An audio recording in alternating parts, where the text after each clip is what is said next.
Bienvenue sur la parenthèse d'un trio, vous êtes avec Lia et je suis ravie de vous embarquer avec moi. Je suis pleine d'espoir et de joie à l'idée que cette étude sur les guérisons physiques apportées par le Seigneur dans les 4 évangiles durant son ministère terrestre puisse vous toucher et agir sur votre foi comme elle l'a fait pour moi depuis que j'ai entrepris de l'écrire. Je vous avoue, j'ai parfois du mal à lire ma Bible, mais lorsqu'il s'agit de l'étudier avec des recherches précises, un peu à la manière d'un devoir d'école, eh bien cela change tout. Je suis intéressée et même captivée.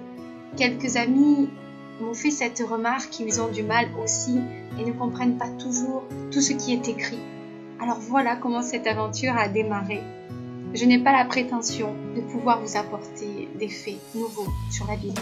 Je ne fais pas de la théologie, même si cela m'intéresse beaucoup. J'avance avec le peu que j'ai. Je lis les articles de personnes plus expérimentées que moi.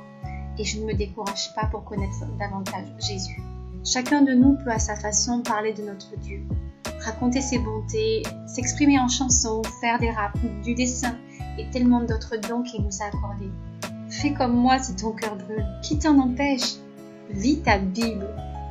Nos recherches aujourd'hui vont s'attarder sur Matthieu chapitre 4, versets 23-24. Jésus parcourait toute la Galilée et il enseignait dans les synagogues, proclamait la bonne parole du royaume et guérissait toutes les maladies et toute infirmité parmi le peuple. C'est le début de son ministère, il a déjà reçu le baptême de Jean-Baptiste et traversé le désert. Suite à cela, il a commencé à enseigner et à produire des miracles. Sa réputation gagna rapidement toute la Syrie, si bien que de grandes foules le suivaient venues de Galilée, de la Décapole ainsi que de Jérusalem, de la Judée et de l'autre côté du Jourdain. On lui emmenait tous ceux qui souffraient de douleurs et de maladies de divers genres, des démoniaques et des épileptiques, des paralysés, et il les guérissait. Il n'y a pas de détails sur les méthodes de guérison, c'est d'ailleurs souvent le cas.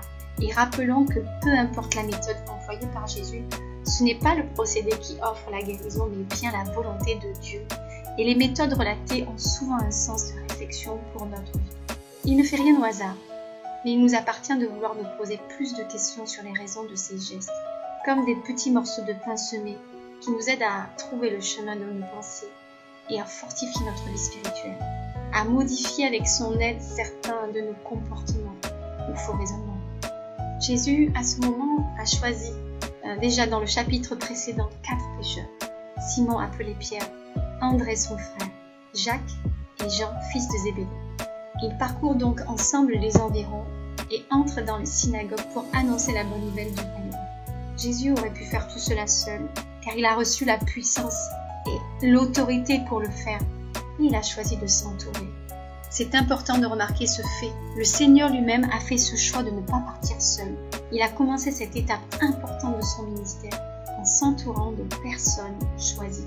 Jésus a eu un temps de communion avec notre Père Céleste. Et le Seigneur a été conduit vers ces personnes en qui il va mettre sa confiance, au point de les laisser être à son contact, dans sa présence tous les jours. Il va leur permettre ce privilège d'assister aux premiers miracles, aux premières merveilles et d'être enseignés par lui.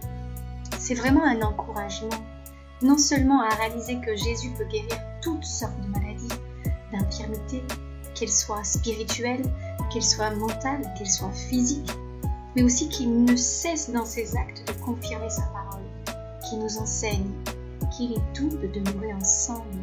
Vous pouvez le lire dans le psaume 133. Oui, il est bon de partir avec ses frères. Il est bon de partir à deux. Il est bon de faire les choses dans une harmonie qui ressemble à ce qu'il est lui-même.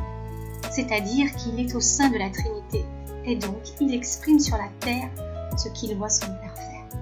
Il y a un ordre dans toutes choses, et dans notre vie professionnelle, affective, avec nos amis, notre famille, il est bon de demeurer ensemble.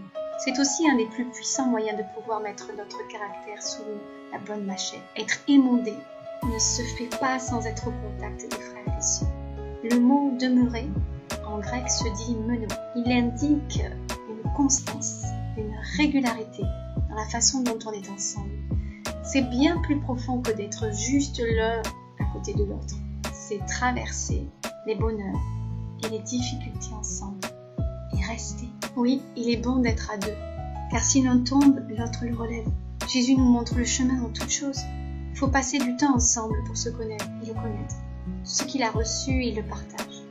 Il ne garde rien pour lui. Il sait combien il est bon pour nous de voir ses œuvres, de les contempler et de jouir de sa présence, ainsi que de ses enseignements. Relevons son courage encore, car il allait dans ses synagogues pour annoncer la bonne nouvelle. Et pourtant, il savait que ces paroles n'allaient pas être accueillies de la meilleure manière. Ces paroles de vie devaient être logiquement bienvenues. Et nous sommes parfois étonnés de la façon dont nous pouvons être rejetés lorsqu'on se met à parler de Jésus. Mais le Seigneur, lui, n'était pas étonné. Il savait la progression de son Église. Il connaît toutes choses. Mais à chaque fois qu'il est entré dans une synagogue, qu'il a pu enseigner, qu'il a pu montrer un miracle, eh bien, les foules se déplaçaient. Le bouche à oreille fonctionnait merveilleusement bien, et sans téléphone. Et les gens venaient de partout. Les gens se sont mis à se déplacer pour voir ce que ce Jésus avait de plus que quelqu'un d'autre. Et aujourd'hui, je veux te dire que toi aussi, tu as quelque chose de plus que quelqu'un d'autre. Pas parce que tu es meilleur, mais parce que Dieu a un plan pour toi et qu'il veut t'amener à le réaliser parfaitement. Il a quelque chose à te faire vivre pour aller chercher les gens, aller les trouver ou simplement te laisser trouver par eux. Jésus n'allait pas toujours à leur rencontre. Il a pris des moments à part sur la montagne ou dans d'autres endroits où il s'est retiré. Et ce sont les foules qui sont venues à lui parce qu'elles avaient besoin de ce qu'il avait. Et les gens ont besoin de ce que tu as, de ce que tu as reçu de Dieu. Il ne te l'a pas donné pour que tu le gardes pour toi. Il te l'a donné pour que tu bénisses les gens. Et de toi jailliront des sources d'eau vive. Vous pouvez proclamer cette parole sur votre vie à la lecture de Jean, chapitre 7, verset 38. Voilà, merci d'avoir partagé ce moment avec moi. Soyez tous bénis. Je vous remercie pour les partages, les likes, les commentaires. On se retrouve bientôt pour une nouvelle vidéo.